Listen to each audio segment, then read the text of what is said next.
이슈들 먼저 체크해 보겠습니다. 오늘 첫 번째 이슈는 트럼프로 가져와 봤습니다. 사실 이제 뭐 빅딜 하나 남아 있다.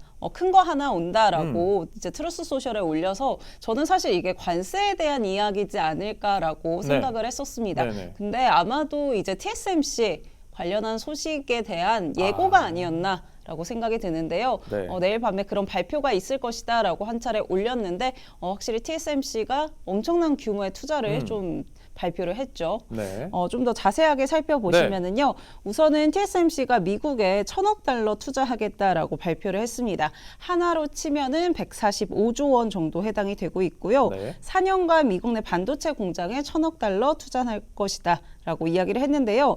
사실 계속해서 이제 미국 측에서 TSMC 측에 이제 반도체 생산 시설을 미국 자국 내로 좀 이전해라라고 압박을 가해 왔었잖아요. 이 부분에 대한 좀 조치다라고 보시면 될 것 같고요. 이제 트럼프 대통령이 계속 보여왔던 게 아시아의 이제 반도체 패권을 좀 뺏겼다라는 이야기들이 있었잖아요. 네. 그런 부분들을 자국 내로 좀 가져오겠다라는 거였는데 TSMC가 그런 부분에서 크게 기여를 할 것이다라고 시장은 좀 보고 있습니다.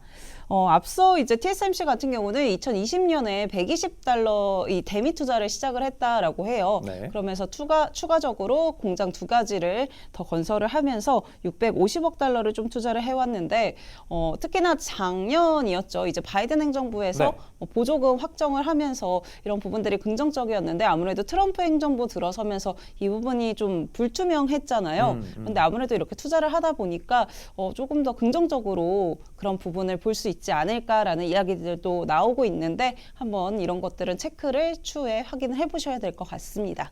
네. 큰 소식이긴 한데 네. 1,000억 달러 투자한다는 게 관세 소식이 워낙 너무 강하게 강했죠. 시장에 영향을 미치다 보니까 TSMC도 오늘 주가가 하락했거든요. 네.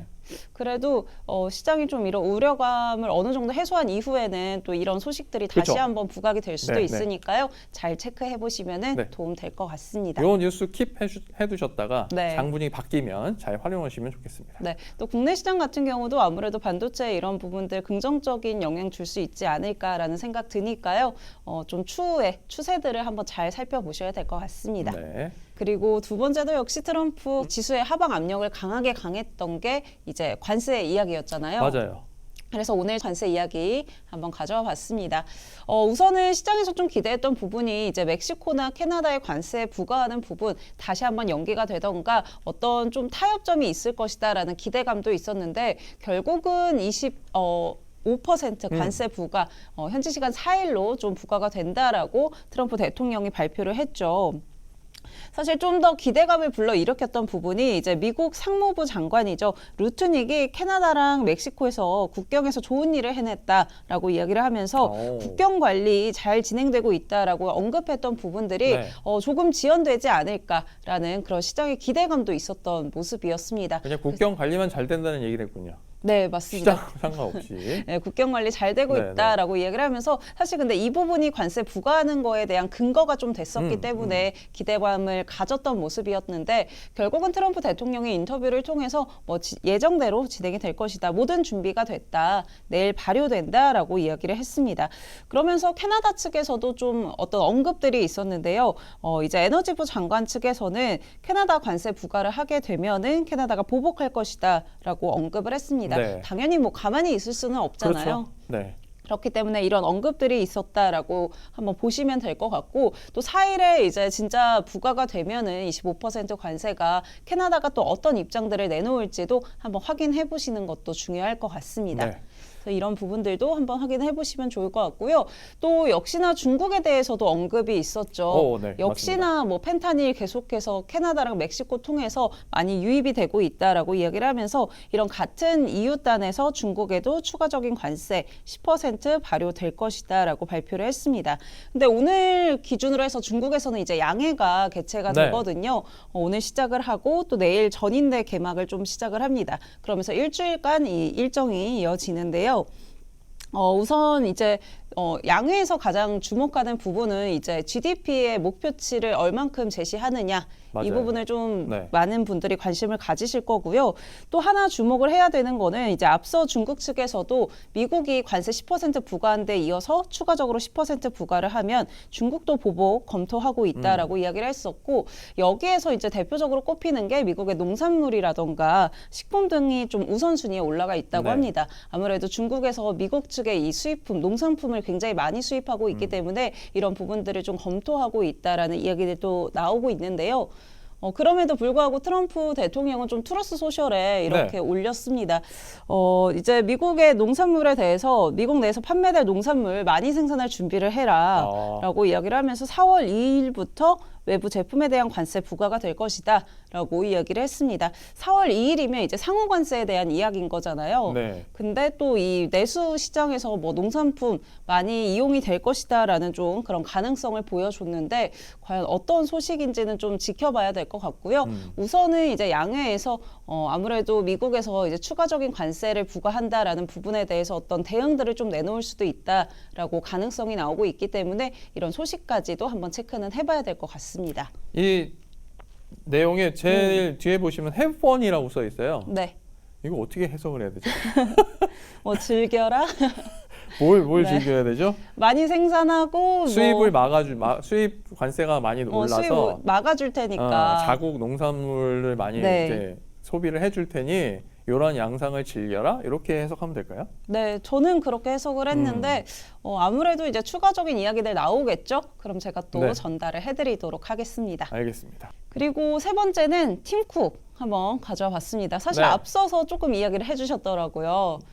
네, 제가 네. 잠깐 말씀드렸죠. 이렇게 사실 영상으로 나타났군요. 이제 올려줬던 거고요. 네네. 이렇게 에어해서 올려줬는데 네. 제가 이제 텍스트는 이렇게 하나 더 적어봤습니다. 음. There's something in the air 이렇게 좀 올려줬는데 네. 이게 사실은 좀 익숙하실 수도 있어요. 2008년에 이제 마케팅 당시의 홍보 문구였거든요. 오. 이때 맥북 에어를 네, 처음으로 공개를 하면서 사용을 했던 문구인데 이걸 다시 한번 팀쿡 CEO가 가져왔습니다. 네. 그러면서 맥북 에어 신형 제품을 좀 모델을 공개하는 것 아니냐 이런 기대감도 불고 있는 상황인데요. 사실 이제 맥북 같은 경우는 애플의 전체 매출의 이 맥북 시리즈가 한 7% 정도 차지를 하고 있다라고 하더라고요. 그렇기 때문에 이 신제품 출시가 좀 주가라던가 실적에 긍정적인 영향을 줄 것이다라는 전망들도 있는데 네.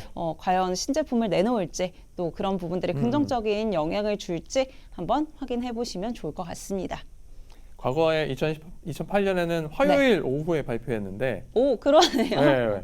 올해는 네. 그럼 언제 발표할지도 궁금해지네요. 그러니까요. 네. 그리고 저는 사실 이제 이거 무슨 의미일까라고 좀 많이 찾아보다가 네. 이게 한 15년이잖아요. 네. 15년 전. 17년. 17년인가요? 2008년이니까. 아, 그러네. 네. 네. 그래서 와, 진짜 오래됐구나. 역사가 이런 것들을 뭔가 실감을 했다라고 네네. 좀 느꼈습니다. 이런 소식까지 좀 애플 소식 있었다라고 체크해 보시면 좋을 것 같고요. 또 마지막으로는 우크라이나 소식 한번 확인해 보시면 좋을 것 같습니다. 네. 사실 앞서서도 좀 정리를 해주셨지만 주말 사이에 많은 분들이 좀 보셨을 것 같아요. 사실 금요일에 뭐 광물 협정에 좀 서명을 할 것이다 이런 가능성이 컸었는데 네. 결국은 좀 굉장히 안 좋게 끝이 났죠. 네. 그러면서 이제 젤렌스키 대통령 같은 경우는 뭐 이런 식으로도 이야기를 했다라고 합니다. 이 러시아와의 종전에 대해서 아직 훨씬 멀었다라고 언급을 했는데요. 네. 트럼프 대통령 역시나 여기에 대해서 조금 이야기를 했던 부분들이 젤렌스키가 우크라이나 전쟁 장기화될 것이다라고 말한 부분 사실이 아니기를 바란다라고 이야기를 하면서 추가적으로 뭐 평화를 원한다면 다시 돌아와라 이런 이야기들도 했다라고 합니다. 그러니까 가능성은 좀 아직 열어둔 상황이고요. 그리고 또 이제 유럽이랑 이제 방위비라던가 이런 부분에 대해서 평화협정 관련해서 계속 이야기가 나오고 있잖아요. 네. 그래서 그런 소식들을 한번 체크를 해보시면 좋을 것 같고 우선은 종전 관련한 이슈는 조금 더 장기화될 가능성이 있다라고 한번 확인해 보시면 좋을 것 같습니다. 아주 주말에 우리가 영화에서나 볼 법한 것들을 실제 트럼프 네. 대통령이 TV 쇼라고 표현을 할 정도로 그런 모습을 저희가 직접 봤잖아요. 참 어렵습니다. 그러니까 저도 보도들을 보면서 막 욕설도 좀 했다라고 오, 하더라고요. 그 젤렌스키 그렇군요. 대통령이. 그래서 보고 이게 잘 보고 있는 건가? 이런 음. 생각들이 좀 있었는데 관련해서 추가적으로 어떻게 흐름이 좀 이어갈지는 좀 주목을 해봐야 될 것 같고요. 또 국내 시장에서 힌트들도 한번 박명석의 K픽 통해서 찾아봐 보시기 바랍니다.